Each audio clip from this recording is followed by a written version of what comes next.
Amma ittaansuudhaan kan caaffataa qorannaa isaanii nu dhiyeessanii Lubaa Mulgeetaa Giraanyidhaa mata duree isaan irratti nu dhiyeessanii waldaa kiristaanaa sabaaf sablammii hundaa hammattu yookaan immoo maltii itnisitii isa jennu irratti Lubaa Mulgeetaan gabaabsee beeksisaa Lubaa Mulgeetaan ammasittiin unmute of gootaniitu jedhee namanaa yaa right. Lubi Mulgeetaan bara 2003 luba ta'aniitu mudamanii sabooddee gara biyya Jarmanii dhufanii biyya Jarmanii Yuunivarsiitii Gottingen irraati interreligious study mata duree jedhu irratti maasters isaanii hojjetaniiru. Biyya Jarman erga dhufanii booda waldaa afaan Oromoo Munich akkasumas waldaa afaan Oromoo Nuremberg keessa tajaajila guddaa kennaa turaniiru ammallee kennaa jiru. Bara 2007 immoo waldaa Luuteranii warra Wangeelaa biyya Jarmanii kutaa biyya Bavaariyaa keessatti lubummaadhaan waamamaniitu tajaajilaa jiru. Gidduu kanaa waa'ee seenaa isaanii atuun weebsaayitii waldaa isaanii irraati ilaalu kutaa biyya Bavaariyaa kana keessa namni gurraachi lubatee mudame yeroo jalqabaa fi luba Mulgeetaadhaadha. Kanaaf namni keenya eessa akka ga'aa jiru baqaan Waaqayyoo gooftaa macaa kan eebbifame haa ta'u ardi Afrikaa irraati namni dhufee asitti lubatee hin jiruudha. Waaqayyoon guddisnee galateeffanna isa kanaaf. Lubni Mulgeetaan bara 2016 immoo dura taa'aa tokkummaa waldootii Oromoo warra Wangeelaa Awurooppaa ta'aniitu nu tajaajilaa jiru. Tokkummaan waldootii Oromoo warra Wangeelaa Awurooppaa as jiru. Hojii gurguddaa saba keenyaaf bu'aa guddaa fi eebba guddaa ta'u akka inni hojjechaa jiru hin beekamaa. Lubi Mulgeetaan tokkummaa kana geggeessuudhaan hojii gurguddaa raawwachaa jiru. Luba Mulgeetaa anaa dhufuu baga nagaan dhuftanii daqiiqaa 15 dhuftu kun kan keessanii atti nuuf uftu. Egaa Roobsan Waaqayyo si haa eebbisu galatoomin jedhaa akka kanatti na ibsuu keetiifis guddisee Waaqayyo si haa eebbisu. Hunduma keessaniif immoo egaa warra boodanarra dhuftanii fi nagaan isiniif haa baay'atuun jedhaa warra kaansila wal dubbisaa turre jalqaba irratti akkasumas kallattii garaagaraatiin feesbuukii irrattis haa ta'uu zuumii kanaanis hordofaa kan jiran hundumaa seminaara kana hirmaachaa kan jiran hundumaaf nagaan isiniif haa baay'atu baga nagaan dhuftaniin isiniin jechuu jaalladha. Gidduutti waan gabaabaa tokko feesbuukii irratti darbaa jira waan ta'eef wanti kun laayivii warras keessa jirtan hundum to'atu sooshaal miidiyaa keessan feesbuukii irratti sheer gootanii namoota bira ga'uu danda'a. Kanaaf atuma dhaggeeffachaa jirtanii isa kana akkasin gootanii isin gaafadhaa noof kalchaa Lubaa Mulgeetaa. Tore galatoomi. Egaa ani gara wanti baay'een jedhameera gurguddoota abboota keenya yookaan hangafoota keenyaaf barsiisota keenya geggeessitoota keenya as keessa jirtan hundumaa ijoollee keessan umurii keessaniin jiraattanii arguu keessaniif baga gammadan isiniin jedha. Darbees immoo isinis baga nuuf jiraattanii waan baay'ee lafa nuuf keessanii waan baay'ee hojjechaa turtanii ammas immoo waan baay'ee nuuf hojjechaa jirtu. Mul'atumti seminaarii kanaayyuu karaa luba Dr. Tasgaraafaa akka inni dhufee sila dubbatameera. Guddaa eebbifamaa Waaqayyo isin haa eebbisuun jechuu barbaada dabalee anis. Yeroon koo waan hin geenyeef caalaa egaa amma garuma kallattii kutaanaaf kennameetti mata duree naaf kennameetti darbuun barbaada.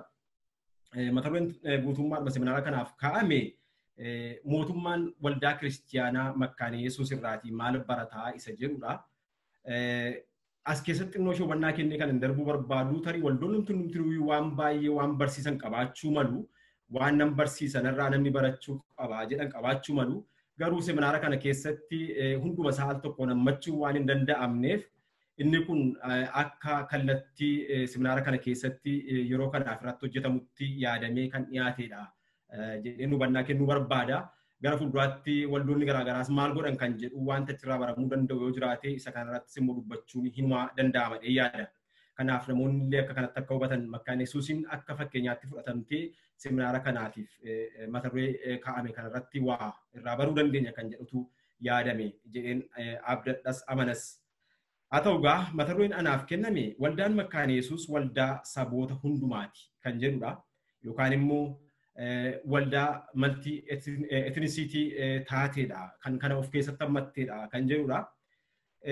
Utuuni gara mata duree kanaatti waldaan Makkaana Yesuus tamittiin of keessatti qabattee akka hin jirtutti hin darbin waa'ee jecha kanaa waa'ee sabummaa kanaa sabaaf sablammoota yookaan saboota jedhu kanaan xinnoo ishee waa dubbachuu yaada. Etnisiitiin yookaan sabummaa inni jedhamu kuni eenyummaa sabni tokko ittiin ibsamu yookaan ofiisaa ibsu kan inni ittiin saba biraarraa immoo adda ba'u ofiisaa kan inni ittiin mul'isu akka inni ta'ettidha kan wanta dudubbise irraati ani argadhe. Innis immoo fakkeenyaaf achii dhufa saba tokko yookaan hundee dhaloota isaatii afaan, duudhaa, aadaa, hawaasummaa, akkaataa jireenyaa, safuu jireenyaa sabni tokko qabu kan inni ittiin immoo saba isa kan biraarraati adda ba'ee ofiisaa mul'isu, ofiisaa ibsuu danda'u ta'uusaan arge hamma waa ilaaletti mata duree kanarratti jechuudha. Sabummaan kun egaa kan namni hawaasa keessa jiraatu irraallee waa fudhachuu yookaan barachuudhaaf keessatti liqimfamaa deemuu danda'u ta'uusaatii beektonni garaagaraa lafa kaa'u. Hiiki jecha kanaa ethnicity kan jedhu kuni jalqabi isaa afaan Giriikii isaa ethnos jedhurraati kan dhufe ta'a. Kan nama dhibu garuu warruma Giriikii birattiyyuu ethnosiin jechi isaa afaan Giriikiitiin jiraatu malee hiiki jecha kanaa yeroo garaagaraa keessatti akkaataa garaagaraa keessatti akka inni ibsamaa ture yookaan immoo hiika godhataa ture argina jechi kun jechi ethnos jedhu kun jechuu kooti. Innis kilaasikaal Giriikii keessatti yookaan bara Kiristoos fuulduraa shanaffaatii kaasee hamma arfaffaatti jaarraa jiran keessatti akka inni itti ilaalamaa ture afaan Giriikii keessatti ethnos inni jedhu kun jechuu kooti. Gurmuu waan tokko yookaan fakkeenyaaf wanta walitti qabamee gurmaa'ee bakka tokkotti waliin jiraatu, waa walirraa qooddatu, akkaataa jireenyaa walirraa qooddatuuf waliin gurmaa'ee jiraatu. Fakkeenyaaf gurmuu namootaas ta'uu danda'a, gurmuu bineensotaa ta'uu danda'a, gurmuu beelladoota garaagaraa ta'uu danda'a. Kan isaan gurmuu uummatanii ittiin jiraatan kan warri Giriikotaa kilaasikaal Giriikii keessatti ittiin waamaa turan jechuudha. Ancient Giriikii keessatti ittiin waamaa turanii ethnos kan jedhu kan akka kanatti ibsaa turuu isaaniiti argina. Haa ta'u malee yeroo Hellenistic period jedhamu keessa du'a mooticha Heroodis Alexander isa guddaatii kaasee jechuudha. Bara 323 Kiristoos fuulduraa kaasee hamma eegaluu empaayera Roomaa yookaan mootummaa Roomaatti immoo jechi ethnos jedhu kuni bifa addaatti hiikamuu jalqabe. Innis orma yookaan immoo warra amantii hin qabne barbarees jechuutti hiikamuu jalqabe. Kun egaa yeroo duukaa akkaataa itti jecha sabummaa jedhamu kana warri biyya geggeessanii akkaataa siyaasa isaaniitiif mijatuuf ittiin waa hojjetanitti yookaan immoo siyaasa isaanii ittiin hojjechuu barbaadanitti hiikatti kennaa adeeman ta'e jechuudha.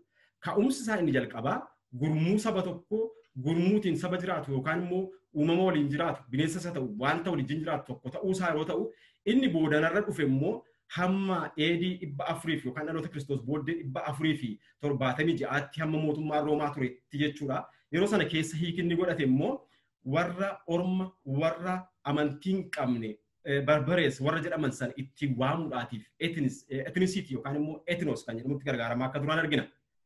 Afaan Ingiliffaa egaa hiika inni irraa fudhate yeroo ilaallu immoo jechuudha. Keessumaa hamma walakkaa jaarraa 19ffaatti afaan Ingiliffaa keessatti jechi ethnos jedhamu kun akka inni itti hubatamaa ture saba orma saba pagan ta'an warra waaqayyoon hin qabne yookaan immoo amantii hin qabne saba amantii kiristiyaanummaattis hin dabalamin yookaan immoo amantii kiristiyaanummaa hin fudhatamin jechuutti isaaniin ibsuutti kan itti maa'ii ba'amaa ture ethnicity'n yookaan immoo ethnos inni jedhamu kun jechuudha. Haa ta'u malee walakkaa jaarraa 19ffaa booddee jijjiiramni jecha kanarratti dhufuun jechichi sabummaa yookaan sabummaa waan tokko saba tokkoo kan ibsuu danda'utti akka inni hubatamu taasiseera. Caalaadhumatti jechi Ingiliffaa yookaan immoo hiiki Ingiliffaa inni folks jedhu kun kan inni irraa fudhate afaan Giriikiitti kakuu moofaa hiikame isa jalqabaa Septuagint isa jedhamu irratti warra afaan Ibraayisxiitiin yookaan afaan Ibrootaatiin Gohiim jedhamanii waamamaa turan saboota yookaan immoo warra Israa'eloota yookaan warra Yihuudootaa hin ta'in jechuutiif kan isaan itti maa'ii ba'aa turan sanarratti hundaa'uudhaan innis folks jedhee fudhate jechuudha afaan Ingiliffaa hamma jaarraa 19ffaa walakkaatti jechuudha. Egaa kun hiika jechoota kanaa yeroo ilaallu waarraa baranna. Wantin gara hiika jecha ethnicity yookaan immoo sabummaa kanatti deebi'ee ilaaluu barbaadeefis tarii waan nu hubachiisuu qaba akkaataa itti har'as ilaallu akkaataa itti waldaan kiristaanaas ilaaltu waan ta'eef jechuudha. Innis immoo wanti baay'ee isaa yeroo ilaallu bara kana keessas haa ta'u jaarraa 21ffaa amma keessa jiru kana keessatti jechuudha. Waa'ee ethnicity waa'ee sabummaa yeroo kaafamu akkaataan itti namoonni hubatan har'umallee yeroo teenyee ilaallu bakka tokko tokkotti akka isa yeroo Hellenistic period yookaan immoo isa bara warri Giriikotaa hamma dhaloota Kiristoos booddee 476tti akkasumas immoo hamma jaarraa 16ffaa walakkaatti hiikatti kennamaa ture sanaan yeroon itti ilaalan jira. Akka biyya keenyaattis yeroo ilaallu waa'een sabummaa kuni attamitti ilaalamaa inni jedhu gaaffii garaagaraa uumuu danda'a, yaada garaagaraas kaasuu danda'a. Haa ta'u malee garuu hanga walakkaa jaarraa 19ffaatti gaa hiiki jecha kanaaf kennamaa ture suni warra amantii kiristaanummaa hin fudhanne yookaan immoo akka ormaatti ilaalaman sana ibsuunsaa jechuudha. Yeroo biyya humnaan ijaaruu keessatti yookaan immoo yeroo kolonii keessatti illee jechi kun hiikni inni of keessaa qabu saba isa tokko olaantummaa kennee fi saba isa tokko immoo gadaantummaa itti uumee akka inni dirqamee hammatamu akka inni dirqamee bitamu gochuu irratti akka inni ga'ee gurguddaa taphataa turetti argina. Sabummaa saba xiqqaa yookaan saba muraasa jedhamanii liqimsuutiin akka sabni inni aboon harka jiru humnaan biyya ijaaraa ture akka inni aboo kanatti gargaaramuutiin jecha kana itti maayii ba'aa ture jecha siyaasaa godhachuu jalqabeeti argina. Egaa jechi sabummaa jedhamu kun biyya Itoophiyaa keessatti illee har'uma yeroo ilaallu jechuudha. Waa'een sabaaf sablammootaa maqaan isaa yoo dhaame aadaa sabaaf sablammootaatiin ayyaanni waggaa waggaatti yoo jiraate iyyuu akkaataa inni ilaalamuuf itti maa'ii ba'u hundumaa biratti bifa wal qixxeetiin miti biyyuma sana keessatti iyyuu. Kanaafidha waa'ee sabootaa yeroo kaan sabummaadhaa yeroo kaafamu biyya sana keessatti saboota sabni inni tokko of ta'ee of danda'ee jiraachuusaa yookaan buruusaa jibban biratti namni tokko sabummaan koo kana fakkeenyaaf an sabummaan koo Oromoodha yookaan immoo Amaaraadha yookaan immoo Bartaadha yookaan immoo Gumuziidha yookaan immoo Kambaataadha kana jedhee yeroo namni himu saba isa kan biraa biratti immoo akka dhiphummaatti yookaan immoo amma hiika inni godhate nu biratti jechuudha dhiphummaa jedhu nu biratti immoo jechuudha. Dhiphummaatti akka inni hiikamu kan taasifamaa dhufe yookaan immoo akka inni isa kaan kan ciigga'u kan balaaleffatutti akka inni kan of jaallattu yookaan immoo of jaallachuu barbaadutti hiika itti kennaa kan dhufe ta'uusaa argina biyya Itoophiyaa amma jirtu kana keessatti immoo. Egaa biyyoota akkasii keessatti yeroo sabummaa inni jedhamu etnisiitiin hiikisaa akka kanatti ilaalamu dorgommii siyaasaa keessatti dorgommii dinagdee qabaachuu keessatti biyya waliin qabaachuuf waliin bulchuu waliin geggeeffachuu keessatti rakkoon yeroo hundumaa in uumama. Walitti bu'iinsi yeroo hundumaa in uumama. Wal hubachuu dhabuun nagaan dhibuun in uumama. Kanaaf immoo kan fakkeenya ta'u bakka biraatu hin ta'in biyyuma Itoophiyaa biyya keessaa dhufnee jiraannu kana ta'uusaa karaa baay'ee arguu dandeenya. Egaa ga'een waldaa kiristiyaanaa maal fakkaataa ture bara duriitti yeroo hiiki jecha kanaadhaa garmalee hubatamee itti maayii ba'amaa ture har'as immoo jennee yeroo ilaallu isa kanaaf deebii gabaabaasaa wanta nuuf ta'u waan baay'ee waliin ilaaluu dandeenya. Garuu yeroo keenya wajjin deemuudhaaf waan maxxannoo ishee dubbadhee gara makaanisootti immoo darba. Bara humnaan biyya qabachuuf biyya ijaarrachuu keessa akkasuma immoo bara kolonii keessa waldoonni kiristiyaanaa keessumaa caalaatti mootummaa wajjin harka wal qabatanii hojjetaniif jiraatan state religions warri jedhamanii isaan kuni akkuma mootummaan isaan irraa barbaadutti aboomti siyaasaa sun akka inni dhutti sabummaatii fi kennaa sabummaa irratti hojjechaa turan.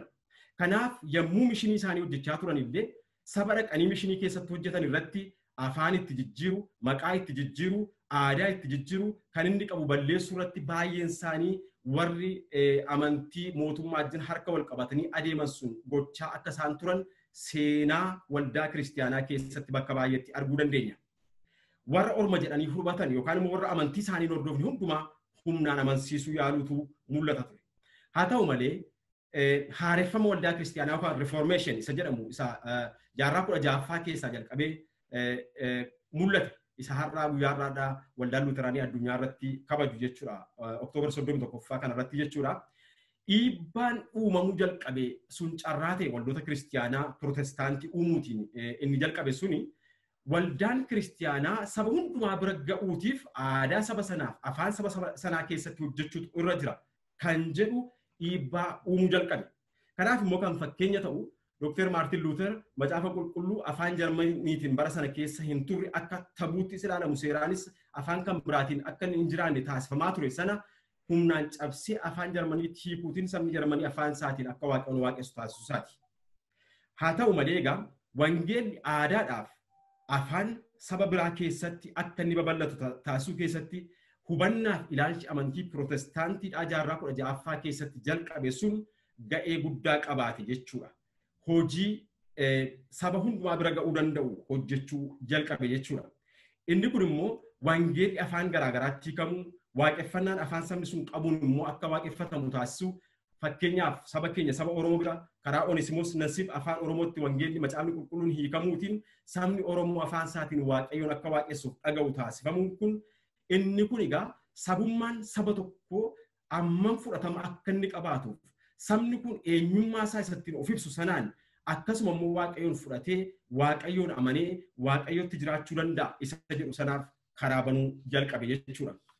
Eenyummaan saba tokkoo egaa salphaatti kan iddootii badu yookaan immoo kan balleeffamu akka hin taanes mirkaneesse jijjiiramni jaarraa 16ffaa booddee waldaa kiristaanaa keessatti uumame kun jechuudha.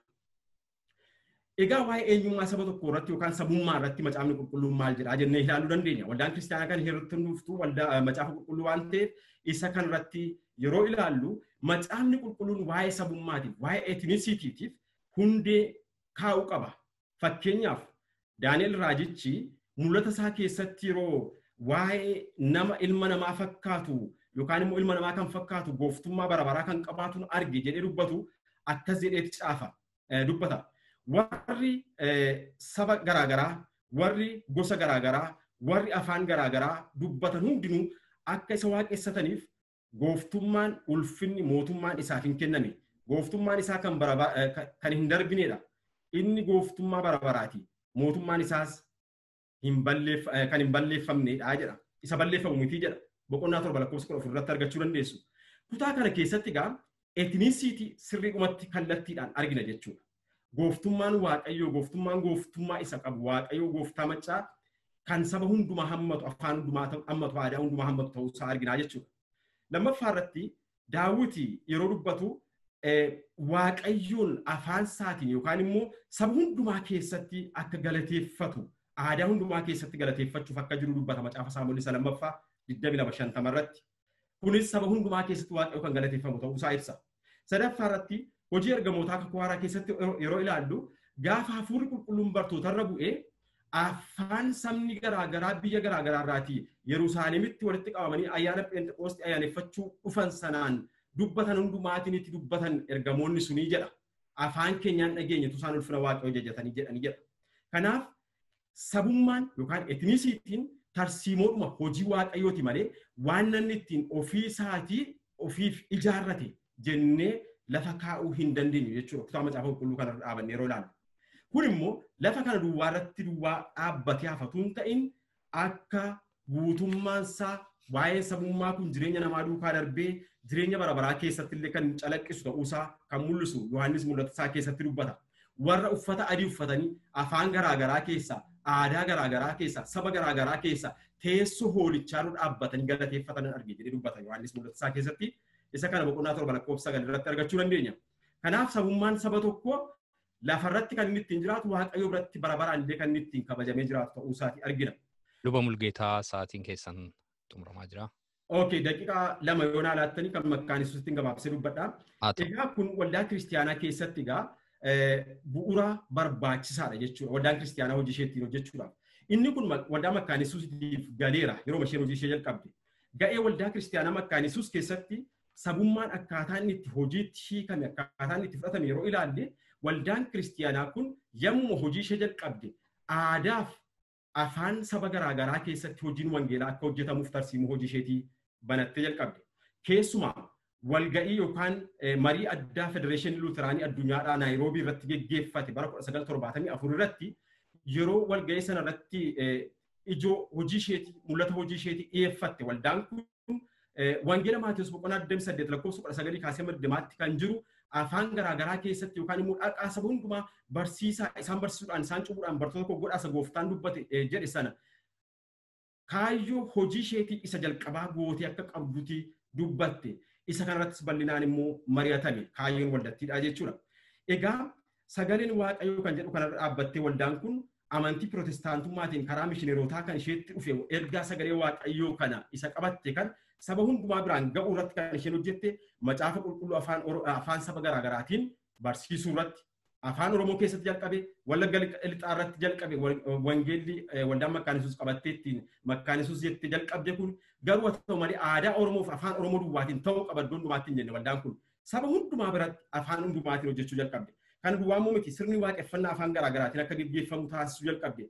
Kana duwwaa immoo miti akka sabni wajjin jiraatu aadaa qabu keessatti caasaa hojii bu'uureeffatee caasaa hojii misoomaas haa ta'u caasaa hojii bulchiisaas akka sinoodisii sabakaa yookaan naannoo bakka lallabaa kan hundumaa waliin mijeeffatee jiraatu taasifte waldaan kun. Egaa kana duwwaa immoo miti sadarkaa biyyaatti illee afaanii fi aadaa garaa garaa keessaa kan jirantu bulchiisa hojii isheetii keessatti ga'ee hojii geggeessuu qaba jechuudha. Egaa xumura irratti waldaa kanarraati wanti nuyi barachuun sabni kan biraanis mootummaanis barachuu qabu jennee yaadnu inni isheen aadaa sabaaf sablammii hundumaa eedde sabummaa kanaaf kabaja laattee hojjette waldaa kana hin guddise hin dagaagse akkuma sila dubbatamu hamma miliyoonii tokkotti akka 10 akka isheen guddattu taasisee jira. Waldaa guutummaa addunyaa irratti luuteraanii jedhamanii beekaman keessaa illee ishee guddoo jedhamtee akka isheen beekamtu taasise. Kanaaf sabni tokko sabummaan isaa kabajamee fi mirgi isaa eegamee fi ga'een hawaasummaa keessatti qabu isaaf kennamee dirqamni isaaf mirgi isaa beeksifamee yoo jiraate sabni sun guddina biyya tokkoo duwwaaf tun ta'in keessumaa akka biyya Itoophiyaa sabaaf sablammiin keessatti baay'atan keessatti guddina biyya sanaatiif duwwaatu nagaa biyya sanaatiif duwwaatu ta'in guddina dinagdee guddina hawaasummaa guddina qaroomina garaa garaatiif illee ga'ee guddaa taphachuu danda'a jedheen dubbadhaa. Itti amanasii waan dhaggeeffataniif Waaqayyo isin haa eebbisu. Egaa xinnoo ishee daqiiqaa irra dabarseef immoo naaf galchaan isiniif jedha.